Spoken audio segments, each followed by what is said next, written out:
we'll be learning about conclusion paragraph. Now, what are some things you think about when you're thinking about a conclusion paragraph? The ending of the story, like how it's resolved. Okay, good. Are there other elements in a conclusion paragraph? Summing it up. I'm sorry? Summing it up. Summing it up, good. Is that what you're going to say? Kind of like what you said, main points. Good job. Okay. So, what is a conclusion paragraph? He said the ending, right? That's basically what it is, and summing up your events. So, we're going to talk about some elements in a conclusion paragraph. Now, think of a conclusion paragraph as a triangle like this. And up at the top, it says conclusion. So, what you're doing is doing a conclusion paragraph. Now, when you're writing a conclusion paragraph, the first thing you need to know is to restate your thesis statement. Now, where is your thesis statement? Where does that come in your essay or paper? The conclusion, like the ending. Your thesis statement? Your first thesis statement. Oh, and the Good job. Okay, so you're going to restate that in your conclusion paragraph. Now, every line below that, every sentence below that, you're going to recap a supporting idea from your 3-body paragraphs. So, after restating your thesis statement, you're going to recap the first main idea, which would be your first body paragraph, and then so on and so forth with your third supporting idea. Yes, go ahead. Why would you restate your thesis sentence? Because you already stated it and then you talked about it, so why would you restate it again? Because you're going to restate it in other words you're not going to restate the thesis statement word for word. It's going to be like, okay, my thesis statement is in my first paragraph, and then you're going to recap in the last paragraph. Okay. And then the fourth sentence would be recapping your third supporting idea, which would be your third body paragraph. And then the last sentence in a conclusion paragraph should be an overall concluding statement. How I think of that is like when you get a present, or you wrap up a present, what is the last thing you put on it? a bow. Exactly. So think of the last sentence as putting a bow on top of a present, or like icing on a cake, right? You make a cake, and then the last thing you do is you have to ice it. So I think of it like that. So, excuse me, this is how you should structure your paragraph. Like I said before, your first sentence is going to be your thesis statement, and then your second sentence will be the main point from your first body paragraph, and then your third sentence will be your second main point, recapping your second main point, and then your your fourth sentence will be recapping your third body paragraph, and then finally your concluding statement. And now when you do, how many of y'all wrote persuasive essays for your speeches? Okay, so what did you have to write for your conclusion? Good job. So, call to action. Call to actions are only in persuasive essays. It's basically just an author's way of urging the reader to do something, taking immediate action for something. I'm a huge football fan, so the example that I wrote, which was from a couple weeks ago, if y'all didn't notice, was Florida State football is currently ranked number 2 in the BCS polls behind Alabama. Please call all college football coaches you know to help Florida State stay at 2 and have Oregon stay at 3 for the remainder of the football season. Now, if you know anything about football, Oregon actually isn't 2 anymore, or 3 anymore. They switched. Ohio State is 3. But I made this a couple weeks ago when Oregon was 3. So this would be your call to action.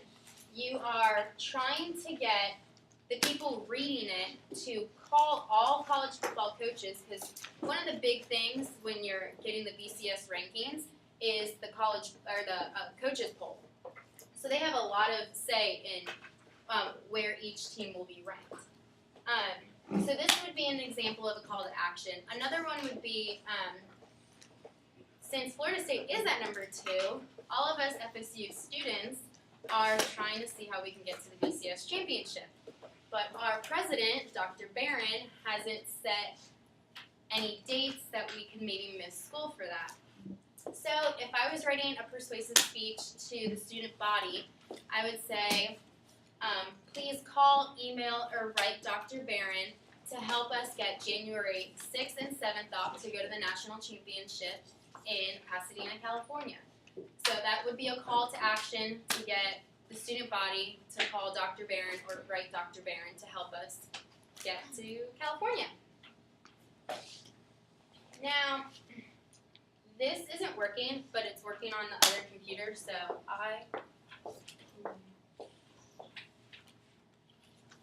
it's a short little video to sum up conclusion paragraphs, because conclusion paragraphs, I think it's this one, the other one.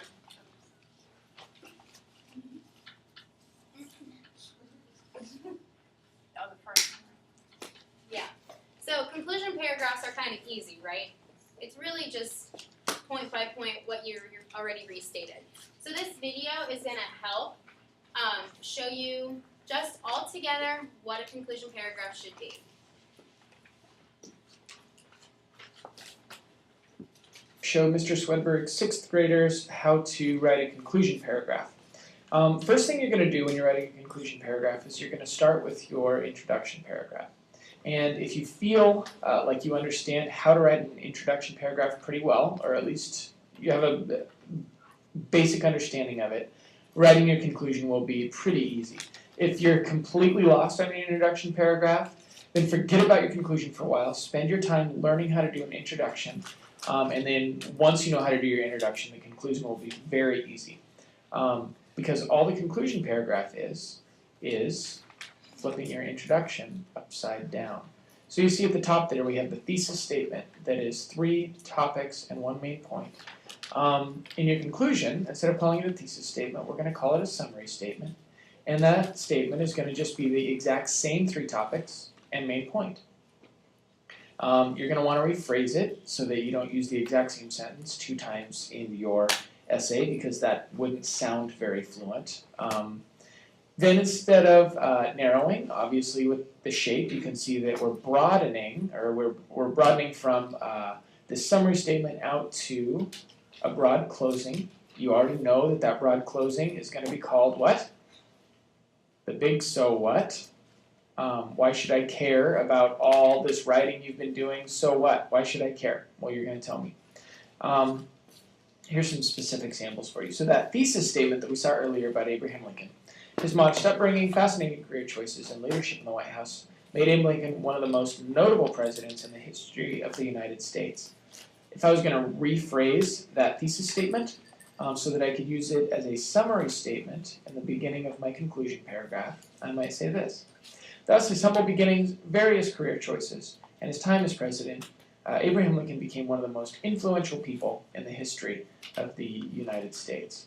So, exact same idea, same construction. I still have those same 3 topics, and then basically the same main point, but I've rephrased it just so my paper sounds a little bit more fluent. If we were to look at the broad opening compared to the big so what, before, for my broad opening, I said, some men were born to be great leaders, and some were born to be great learners. I might rephrase my big so what and say something like, Abraham Lincoln's life shows that to be a good leader, one must first be a dedicated learner. Now that isn't the exact same idea, but it's on the same theme of leading and learning. It's nice that in my big so what, I took that theme and I went just a little bit farther. Remember, it's nice to, instead of telling them what you're going to tell them and then tell them what you told them, it's nice to actually take your reader to a new place. Think of it like a river where that big so what actually gives them something a little bit more than what you told them in the very first sentence that you were going to be, but that was your theme. So hopefully that helps you feel. Okay, so now that y'all understand what a conclusion paragraph is, we're going to do a little in-class assignment. So this is a short little essay. It shouldn't take you very long to read. Maybe it's about 5 minutes. It's an essay that was given to elementary school kids, and y'all aren't in elementary school anymore, so y'all should be able to read it. It has an intro. It clearly states intro, first body paragraph, second body paragraph, third body paragraph, and then as you can see, the conclusion, there is no conclusion paragraph. So what I want y'all to do is read this whole entire thing, and then I will put on the board how to structure a conclusion sentence or a conclusion paragraph, excuse me, and you get to write from this the conclusion paragraph. So, and I'm going to ask for some volunteers afterwards, so be ready to answer. And when you're finished, please turn it over so that I know that y'all are done.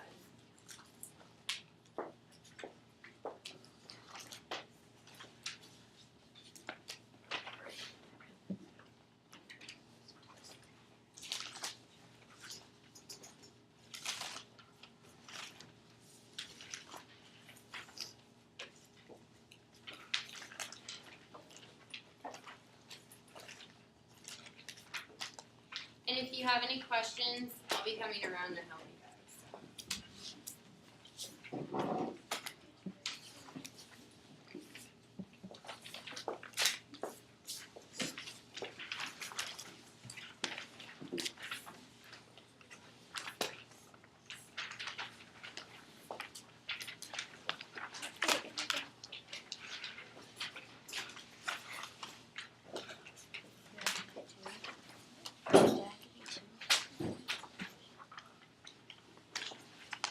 Are there any extras?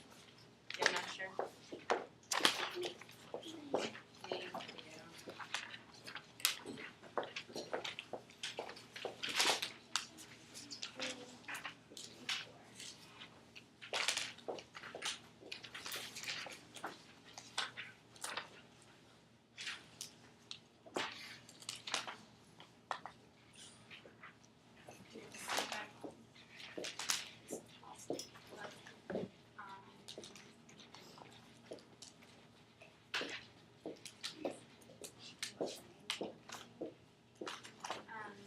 Yeah, that's just for them.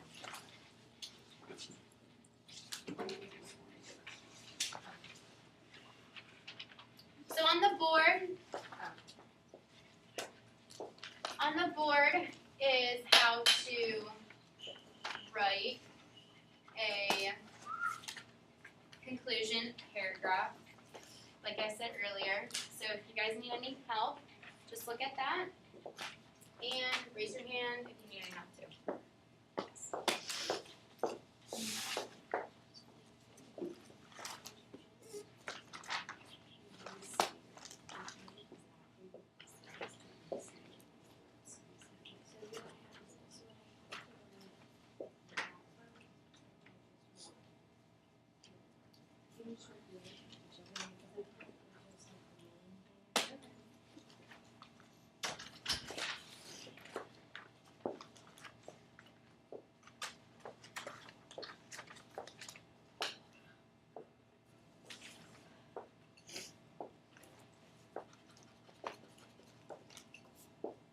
Make sure to read the whole entire essay.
to give y'all a little hint, everything bolded, you didn't realize, is kind of important.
Okay, so most of you guys are done.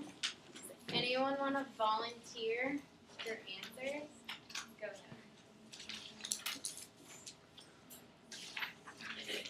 So you see, dogs aren't lamb's only best friend. Cats can be too. People enjoy having them around. They're civilized members of the household, and they have their ease of care. The next time you go to a pet shop, consider getting a cat because they're the best. Okay, so restate the thesis. What was the first sentence again? So you see, dogs aren't man's only best friend. Cats can be too. Okay, great. Anyone else? Go ahead. Cats make good pets. People enjoy cats. Cats are smart and cats are easy to care for. A dog is not man's best friend. Cats are. Good. Anyone else? No? Okay, last one. Go ahead. Read the whole thing.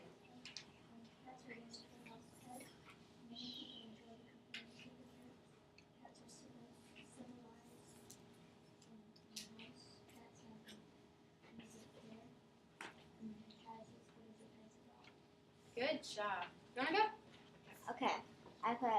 So as you can see, cats, like dogs, are good pets. Cats can be very affectionate. They don't need. They are good pets in a household, and they don't need very much care. Next time you want a new pet for your household, try a cat. Good job.